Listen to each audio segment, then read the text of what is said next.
কি বলবো, এই যে তাণ্ডব চলতেছে গোটা বাংলাদেশে, যে তুফানি ঝড় চলতেছে, এই ঝড় কবে থামবে তা জানি না। তুফান চলছে তুফানের নিয়মে, এখানে বেলা করতে আছে। এটা এক হিসেবে দেখতে ভালো লাগে যে বাংলা চলচ্চিত্র বেলাক হইতেছে, যাক তুফানের কেরেসটা অন্য লেভেলে অন্য উচ্চতায় চলে গেছে, যে বেলাক হতে পারে। সব ছবি তো বেলাক হয় না, শাকিব খানের ছবি দেখেই বেলাক হয়। এটা আশা রাখবো যে বেলাক যদি হয় একটু কমাই, বেলাক হবে, কিন্তু সেটা যদি একটু লিমিট রেখে হয় তাহলে ভালো হয়, এইটাই বলতে পারি।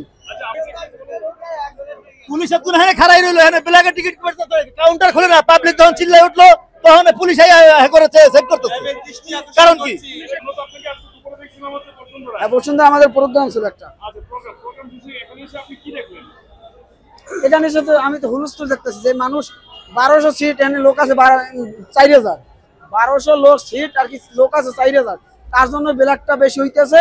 আর এই এই এই ব্ল্যাকটা এর জন্যই বেশি হইতেছে, লোক বেশি দেখেই ব্ল্যাকটা হইতেছে।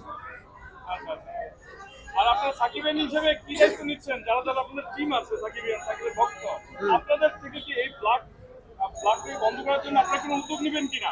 এখন এই ব্ল্যাক হবে, এটা ব্ল্যাক হবে, ছবিতে ব্ল্যাক হবে, কিন্তু এটা লিমিট রেখে হইলে সেটা আমরা বলতে পারি যে ব্ল্যাক, আমরা চাই না ব্ল্যাক হোক, কিন্তু তারপরও ব্ল্যাক না হইলে একটা ছবি অন্য উচ্চতায় চলে যেতে পারে না।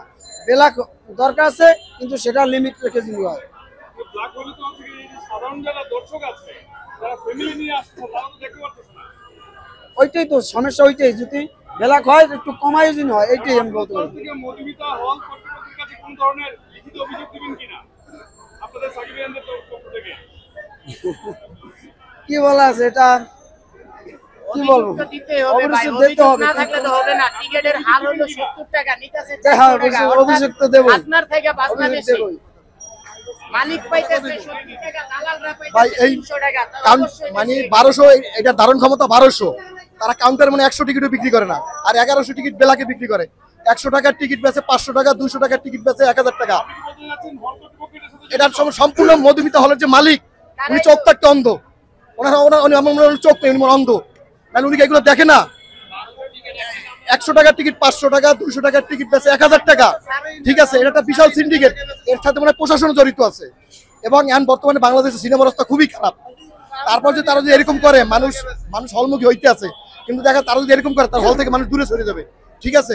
এর জন্য সমস্তই দায় এই হলের মালিকের, এই হলের কর্তৃপক্ষের। তারা 100 টাকার টিকিট 500 টাকা বিক্রি করে, এই কর্তৃপক্ষের টাকার ভাগ পায়, কমিশন পায় 100%। আর আমি আবারও বলি, না না, আমরা আসছি দেখতে, কিন্তু কাউন্টার খুলে নাই, তারা বলছে টিকিট শেষ।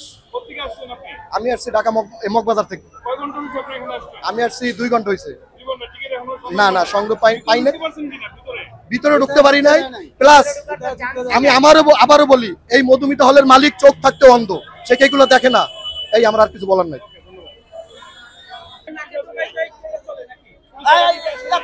এতক্ষণ তো কিছু পাইলো না, এখন যখন পাবলিকে ইয়া করতেছে তখন আই যারা একবারে বাঁচাইতে গেট লাগাও, ভিতরে না ঢুকে এখন সেভ করতে আইলো কেন? কাউন্টার খুলেই নাই, টোটালি খুলে নাই, কাউন্টার থেকে কোনো টিকিট বিক্রি হয় নাই। না, হ্যাঁ সবই দেখতে পাচ্ছি না, 2 ঘন্টা গাইছি ভাই, আমরা টিকিট পাই না, আমরা আজকে 3 ঘন্টা ধরে দাঁড়িয়ে রয়েছি, এই জায়গায় টিকিট পাওয়া যাইতেছে না। 15 বছর পর আইছি ছবি দেখতে, একটা ছবি যাই দেখমু, তা আমরা টিকিট পাইতাছি না ভাই। 100 টাকার টিকিট মানে 300 টাকা চাই, 300 টাকা, জি ভাই 300 টাকা টিকিট 600 টাকা চাই। এই সেল করে না, বন্ধ করে দিছে ভাই, বন্ধ করে দিছে ভাই।